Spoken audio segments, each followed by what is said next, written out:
Buen día. Hoy vamos a trabajar sobre un capítulo de un libro cuyas autoras del capítulo son dos españolas, dos investigadoras españolas, María del Carmen García y María Rosa Berganza. El capítulo se titula El método científico aplicado a la investigación en comunicación mediática y es parte de un libro, una recopilación, que se llama Investigar en comunicación, guía práctica de métodos y técnicas de investigación social en comunicación. En principio las autoras dejan de lado el concepto global de investigación en comunicación para concentrarse en lo que ellas llaman la investigación en comunicación mediática. Si bien el centro de su propuesta van a ser el estudio de los medios en general, nosotros lo vamos a adaptar, porque es fácilmente adaptable, a la investigación en publicidad. Recurren a un teórico de renombre, Denis McQuay, que plantea que el saber científico tiene 4 bases, en donde abreva para generar teoría. Una de esas bases es todo lo que sucede en el campo práctico, del campo del área que se está investigando. Por ejemplo, todo lo que la gente que trabaja en publicidad aplica en su trabajo cotidiano. Las prácticas, las modalidades, cómo es que llegan al producto final. Todas esas prácticas profesionales son una fuente de teoría y son un campo de investigación. Muchos de ustedes lo van a hacer, van a trabajar en base al estudio de prácticas profesionales, de un modo u otro. Otra de las fuentes es la que está basada, dicen las autoras, en el sentido común de las audiencias. Es decir, es el nivel más básico de acercamiento a lo que puede ser generar un cuerpo teórico. Ellas ponen, por ejemplo, que el lector de diarios reconoce, sin que nadie se lo haya explicado, en un diario géneros. La crónica, la columna de opinión, los policiales, y eso se va aprendiendo con la práctica, pero no como productor, sino como consumidor.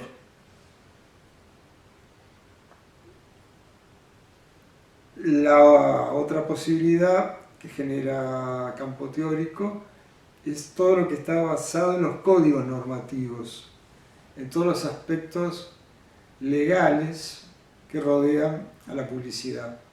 Porque hay que tener presente que los códigos no son más que la cristalización de usos y costumbres sociales. A veces con un sentido un poco idealista, van un poco más allá de lo que realmente la costumbre social impone, pero a veces también se quedan más acá, no llegan a tanto, y esa idea social más bien hace pie en la ética y no en los aspectos legales. Sin embargo, la publicidad es un campo muy normativizado, a pesar que no siempre nos damos cuenta, y pueden haber códigos privados. AUDAP tiene un código de ética que es privado, lo decidieron entre las agencias que están afiliadas a AUDAP. Aclaremos, AUDAP es la organización que vincula a las patronales publicitarias. Y bueno, ellos llegaron a un acuerdo de un código que les prohíbe, por ejemplo, hacer una sobrepromesa respecto a las bondades de un producto.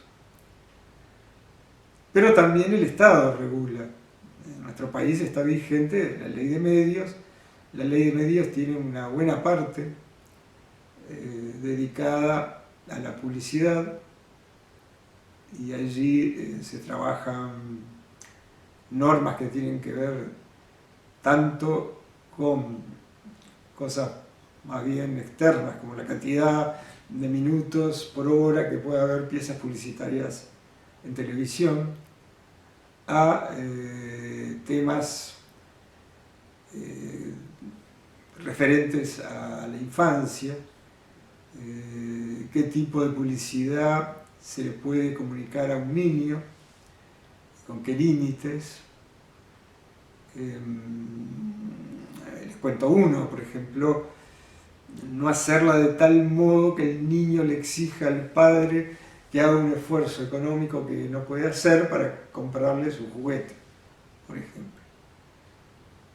También, entre paréntesis, hay productos en los que no pueden participar menores de 18 años. De allí que para hacer esas piezas se contratan mayores de 18 años que tengan cara de nenes. Pasa. Pero también, además de lo que regula la ley de medios, fuertemente regularizada la publicidad sobre medicamentos. No es posible hacer en los medios publicidad sobre ningún medicamento que se necesite una receta para adquirirlo. Se le llama categoría de medicamentos éticos. Por lo tanto, la publicidad que ustedes ven vehiculizada es de productos que no tienen necesidad de ser recetados. Les digo porque si alguien toma por ese camino, sepa que existe esa limitación. También está el Código del Niño, que normativiza algunos aspectos de la publicidad. Es decir, hay un campo legal que es posible investigarlo, que es bueno conocerlo. Un egresado de la maestría que brinda la facultad, Leonardo Moreira, que es docente de nuestro equipo, trabajó precisamente todo el aspecto legal de la publicidad en su tesis de maestría. Y después, obviamente, tienen que estar basada en la teoría en análisis científicos sociales, mediante la aplicación de métodos que sean reconocidos como científicos por la ciencia.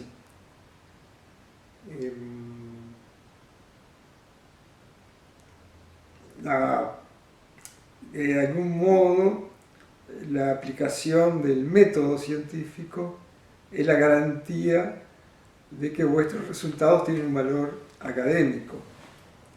Decía Mario Bunge, un epistemólogo de suma importancia, donde no hay método, no hay ciencia.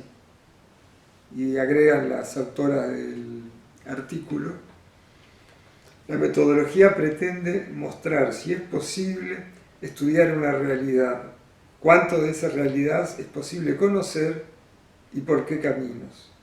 La investigación mediática se propone como objeto de estudio el análisis de los procesos de producción, transmisión y recepción de los contenidos simbólicos a través de las instituciones, de los medios, como por ejemplo la publicidad, en la publicidad. Y después se enumera también el periodismo, pero lo que nos están diciendo es que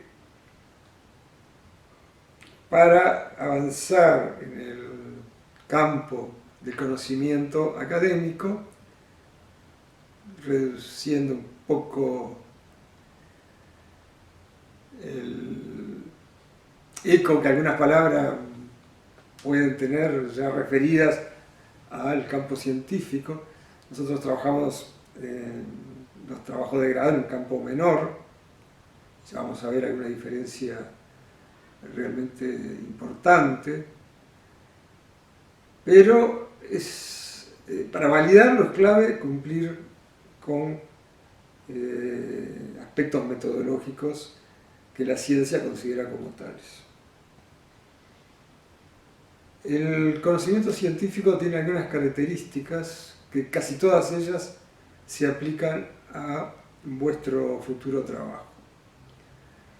En primer lugar, el conocimiento científico tiene que ser siempre público. Público en el sentido que tiene que estar a mano de cualquier otro investigador que quiera replicar, que quiera hacer una copia exacta de la investigación que ustedes hicieron. Es decir, alguien que en el fondo lo que quiere hacer es saber si las conclusiones que ustedes llegaron son correctas. Por eso tiene que, con toda cristalinidad, poder determinar cómo fue que ustedes hicieron el trabajo y con quién lo hicieron. De modo que aplicando las mismas variables, él pueda reproducirlo y ver si llega a las mismas conclusiones.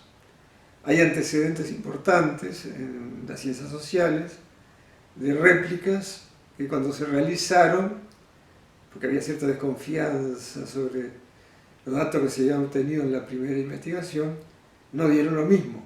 Pero ojo, eso no invalida el primer trabajo, porque hay que pensar que puede haber habido diferencias temporales, de introducción de nuevas costumbres, tecnologías que cambiaron la realidad.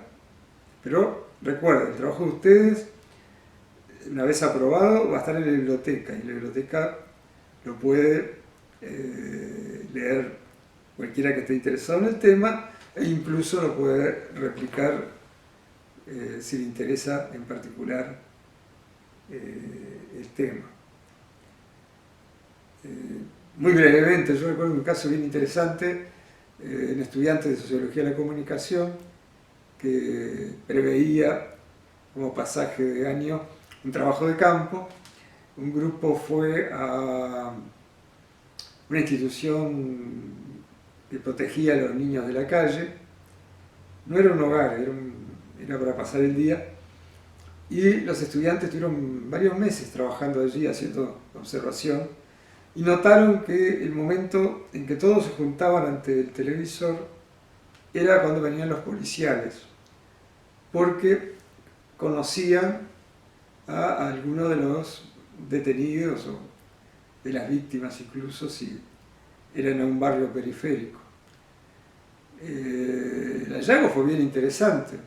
Lo que pasa que 2 años o 3 después, otro grupo estudiantil le interesó tanto que hizo lo mismo en el mismo lugar y no refrendaron esa situación. Eso no invalida el primer trabajo ni invalida el segundo, pero alentaría en algún momento a hacer un tercero. Por eso les digo la importancia de que sea público el conocimiento científico. Tiene que ser objetivo. Todo lo que se afirma tiene que ser probado. Esto es muy importante. Y hay 2 modos de probarlo. Uno es recurriendo a una fuente que esté legitimada en el campo de la ciencia o en el campo de la ciencia de la comunicación.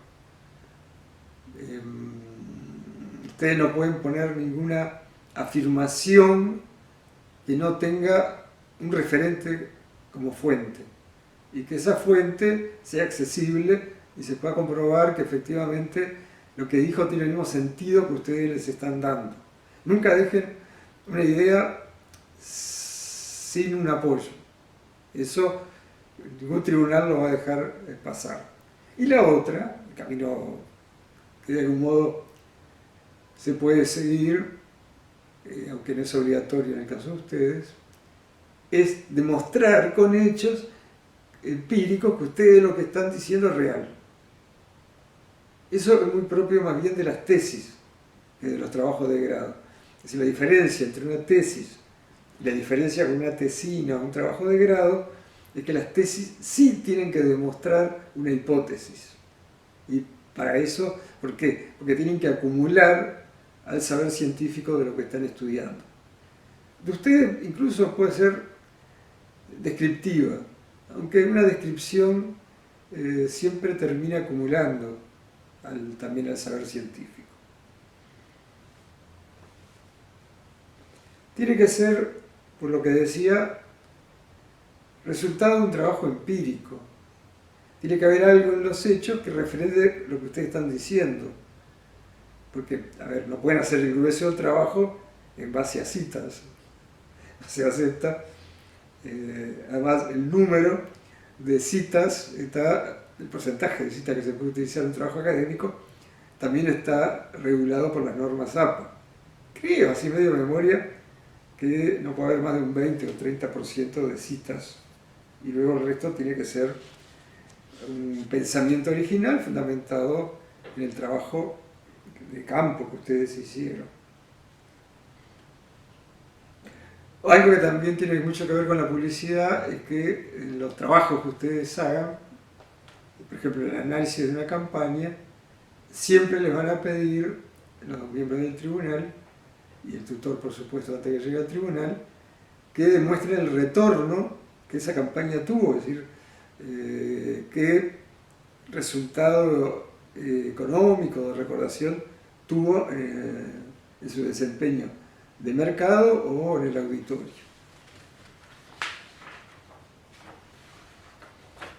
Esto también es importante, otro punto, nos dice que el conocimiento es acumulativo. Con esto está diciendo que ustedes, cuando decidan empezar un trabajo, deben, antes que nada, explorar si existen trabajos anteriores sobre el mismo tema, es decir, si existen antecedentes, básicamente antecedentes bibliográficos. Para eso cuentan con instrumentos muy poderosos, como el Google académico, que solo busca trabajos universitarios, pero también hay repositorios enormes, gratuitos, de la ANI, hay otro de Timbo, que es de la propia Universidad de la República, donde van a encontrar miles de trabajos, y dentro de ellos seguramente va a haber trabajos sobre el tema que ustedes están buscando. Entonces es importante conocer los antecedentes para que la investigación de ustedes no termine siendo el descubrimiento del agujero del mate. Uno de los muchachos que egresó hizo una investigación sobre la alianza de Pepsi Cola con el Club Nacional de Fútbol, un acontecimiento publicitario de hace muchos años. Y se encontró que un estudiante de la ORT había hecho su tesis de grado con ese tema precisamente. Entonces lo que hizo fue ubicar al tutor de esa tesis, ubicar a ese estudiante, ya egresado, intercambiar ideas y descubrir zonas que no habían sido cubiertas. Y efectivamente, su trabajo avanza bastante más allá del trabajo que había hecho el estudiante anteriormente, pero ese trabajo le sirvió. Es decir, no es que sufrió un ataque de depresión porque descubrió que su tema ya había sido explorado. De modo que es muy importante los antecedentes. Por supuesto, esto es tema ético, hay que nombrar a los antecedentes. Cuando uno lo descubre, tiene que decirlo, y tiene que, si va a poner frases textuales tomadas de allí, tiene que decir quién es el autor. Y después, el aspecto que menos es frecuente en las investigaciones de grado es que sea el conocimiento predictivo, que pueda prever hechos que van a suceder. Eso más bien es propio ya del nivel de tesis, ¿no? De maestría y en particular la de doctorado. una tesis de doctorado que no tenga una predicción de cómo va a ser un comportamiento o van a suceder algunos hechos en el futuro, no tiene valor científico. Les pongo un ejemplo histórico.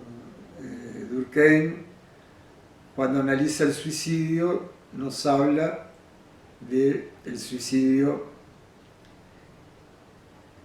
altruista. El problema es que cuando quiso ejemplificarlo, los ejemplos que encontró eran bastante regulares, eran discutibles.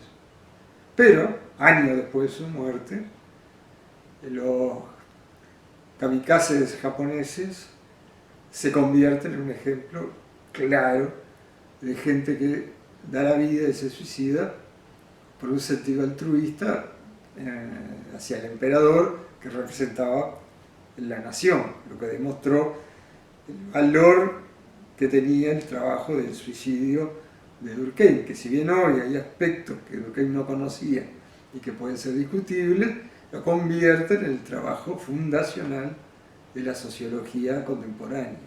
Antes de llegar a los métodos en sí, vamos a ver los modos como se pueden abordar la investigación, es decir, de dónde se puede partir para investigar, puntos de partida de la investigación. Se puede hacer a partir de un modelo, es el típico sistema weberiano, en la cual Weber se planteaba un modelo ideal y luego comparaba cuál era la diferencia entre la realidad y ese modelo. Ese método ustedes no lo van a usar, pero bueno, sepan que existe. Este otro sí, el segundo lo van a usar algunos de ustedes, que desde la perspectiva histórica, que es el análisis histórico. Lo que yo les decía en la primera charla, que reformas ha sufrido el sistema publicitario uruguayo con la irrupción de lo digital en particular, ¿no? La publicidad digital, cómo se amoldaron, quiénes se amoldaron, el surgimiento de agencias absolutamente nuevas, inexistentes, que solo trabajan con digital. Eso es investigar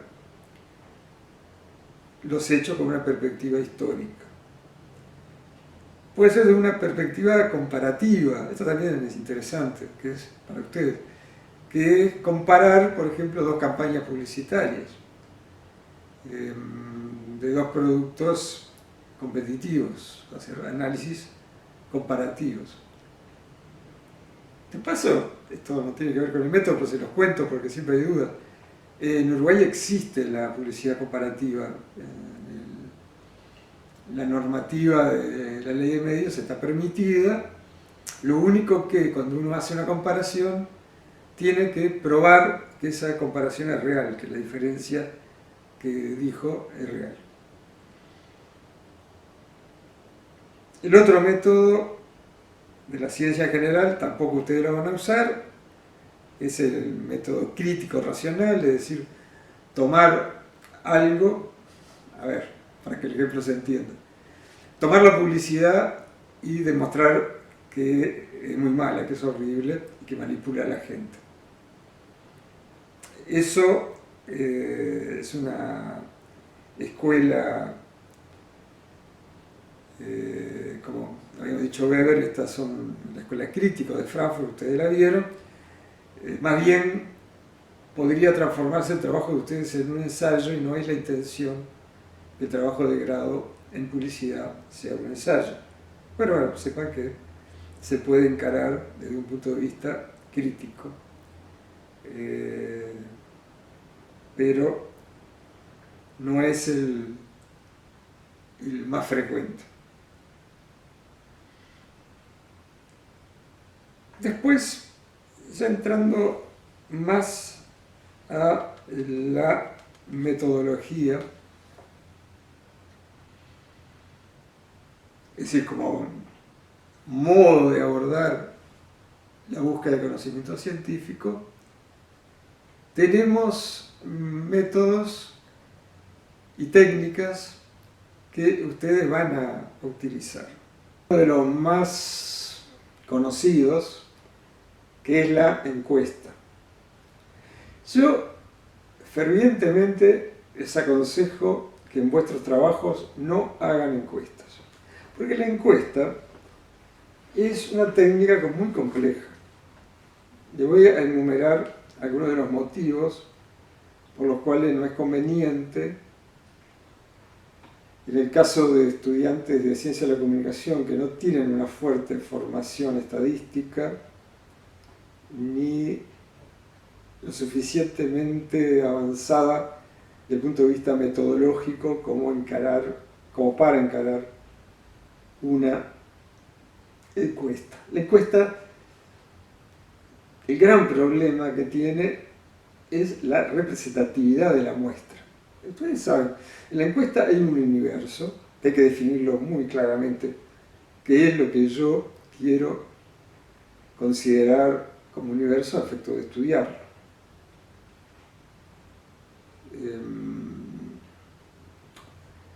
Supongamos que quiero investigar los usuarios del producto X. Es decir, cómo fue que tomaron la decisión de ser consumidores del producto X. Lo primero que necesito saber es cuál es el universo de consumidores de ese producto. Si lo conozco, porque consigo la cifra, la empresa o la agencia me da el porcentaje de consumidores en el mercado, entonces yo sé que entre 18 y 59 años hay consumidores de ese producto. Pero claro, sabiendo la cifra, que es el universo, tengo que calcular una muestra que sea representativa, que el margen de error sea muy pequeñito. Eso ya es un trabajo estadístico no menor, determinar una muestra cuyo margen de error sea muy pequeño. Pero tengo más problemas, no me basta con saber los números globales, necesito tener los números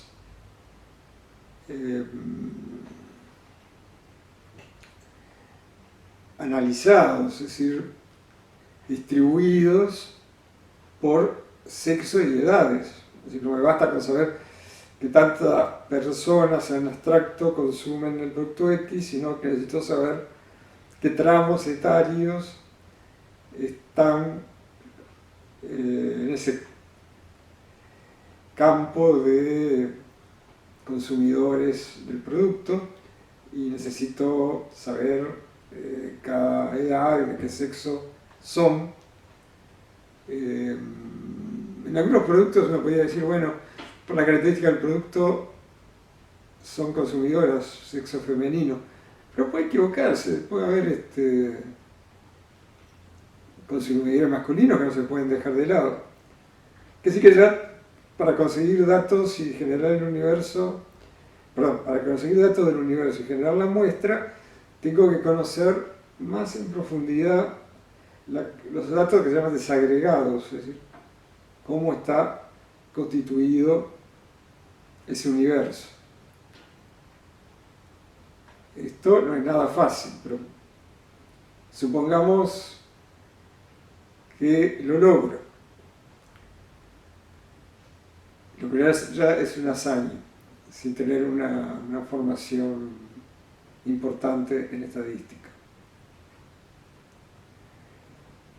Pero ahora tengo que estar seguro que lo que yo pregunto es entendido por el encuestado. Ha pasado de encuestas profesionales que han incluido preguntas que al analizarlas, intentar realizar el trabajo final a partir de esas respuestas, que se llama en la jerga codificarlas, uno se da cuenta que el encuestador entendió otra cosa, legítimamente entendió otra cosa, y contestó algo que no nos interesaba. He visto en 30 preguntas tener que desechar 10 porque no respondieron algo que tiene sentido pero que no era la pregunta, que nos interesaba investigar a nosotros. No estoy diciendo que queríamos respuestas que nos dieran razón, ¿no? Simplemente las respuestas tienen enfoques que incluso no las hacen compatibles entre sí. Eso se puede prevenir, como lo hacen las encuestadoras profesionales, aplicando esa encuesta a una pequeña muestra de consumidores y después ver si esa pequeña muestra contestó bien, correctamente, entendió. Entonces sí, se sigue con la encuesta grande, que a veces puede tener... Normalmente el estándar son 400 casos, 200 también, si no estamos dispuestos a tener un margen de error medio grande, pero que en el campo electoral, donde es muy importante, pueden llegar a 2000 casos. Y después hay que saberlas codificar, hay que saberlas interpretar. Entonces yo creo que si un estudiante de comunicación o un grupo de estudiantes de comunicación no tiene un estadígrafo entre sus filas o un sociólogo, no es buen campo. Yo he visto en los trabajos finales encuestas muy mal hechas, en donde uno poco hace la vista gorda porque no quiere que los estudiantes pierdan su presentación final, ¿no? Pero... porque también hay otro elemento nuevo que hay que tener cuidado. A ver, lo que no pueden hacer nunca es una encuesta de X tema y pararse en la puerta de la facultad y a cada uno que sale preguntarle. Ahí lo que van a tener es una muestra sesgada de los estudiantes que ese día fueron a Ciencia de la Comunicación y pasaron por la puerta. No es una muestra. Pueden, hoy es una gran tentación, hacerla en Internet. Sí, se puede hacer en Internet. Hay empresas profesionales que lo hacen en Internet, por supuesto. Pero lo que pasa es que ellos conocen a fondo el universo, cuáles son las proporciones de edades y sexo o nivel socioeconómico que van a encontrar en el universo real. Entonces, cuando toman las respuestas que obtuvieron en Internet, todos los tramos que están sobre representados, hay demasiado en relación a la realidad, demasiado masculino de 20 a 29 años, al azar eliminan casos. Una buena muestra en realidad en general se hace al azar. Es decir, si yo quiero saber, vamos al punto cero del tema, quiero saber cuántos consumen el producto X en Montevideo, puedo hacer una encuesta con una muestra de Montevideo, pero absolutamente al azar. Eso me garantiza, de algún modo, cierta representatividad de toda la población y por lo tanto puedo determinar cuántos consumen el producto que me interesa. Pero bueno, yo le digo, la encuesta es muy tentadora, pero es complicada. Finalmente, si intentamos hacer una encuesta y nos damos cuenta que tiene demasiados errores, podemos denominarla sondeo de opinión. Y con eso salvamos esas falencias. Porque un sondeo de opinión no exige, por ejemplo, la representatividad.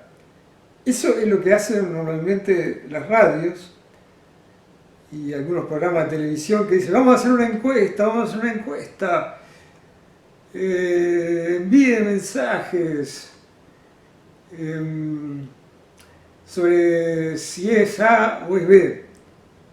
Eso no tiene representatividad. Lo único que estamos investigando son a las escuchas de esa audición pero sí puede tener un valor de sondeo de opinión de los escuchas de esa emisora. Sin embargo, hay técnicas cualitativas en las cuales ustedes sí están entrenados bastante bien para trabajar con ellas.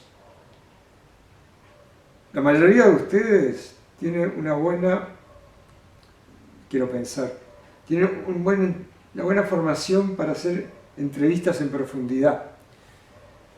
Las entrevistas en profundidad en general son a informantes calificados y se pueden hacer en base a dos modelos.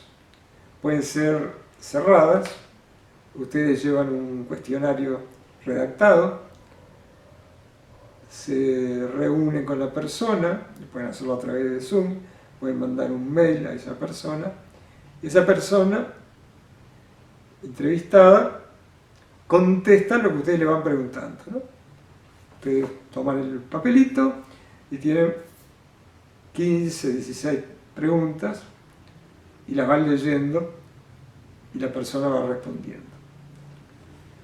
La otra opción es realizar una entrevista abierta, es decir, tener básicamente no más de 2 o 3 preguntas, tales como, por ejemplo, ¿usted me podría contar cómo fue que se inició en este producto o en esta empresa? Entonces la persona empieza a contar su historia y usted en algún momento, por algo que esa persona está diciendo, pueden realizar alguna pregunta que no tenían prevista para profundizar sobre el producto que les están relatando. Y después, al final, pueden hacer una pregunta de balance. Dígame, de todo lo que me dijo, ¿usted cree que hay algo muy importante de lo que me dijo o algo que quisiera decir que no me dijo? El primer método, que en general es el que ustedes utilizan, tiene el problema que encuadra las respuestas y si no hicieron una pregunta de un tema que ustedes no saben, no se la van a decir nunca.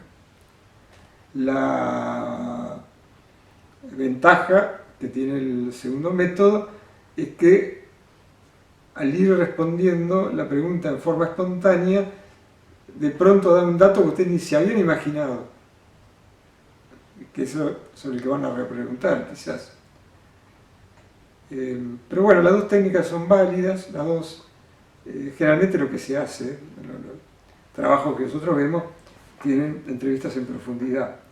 Porque además tiene mucho parentesco con el periodismo, muchos de ustedes han estudiado algo en esta facultad, algo de eso.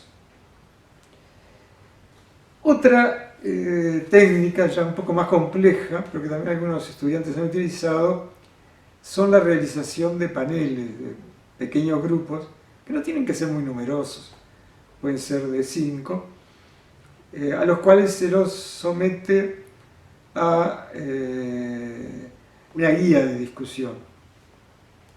La precaución que hay que tomar es que haya por lo menos 2 grupos equivalentes. Yo voy a entrevistar adolescentes de, supongamos, invento acá,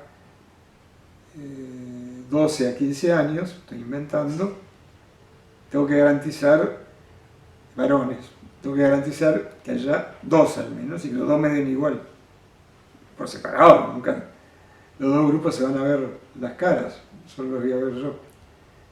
Lo mismo si fueran mujeres consumidoras de determinado producto de 30 a 39 años. Si lo que necesito es tener 2 y que los 2 me den parecido. Si me dan distinto, tengo que hacer un tercero, a ver si se parece a alguno de los 2. Tengo que pensar que uno se sesgó y que está dando correcto es el que tiene los datos válidos.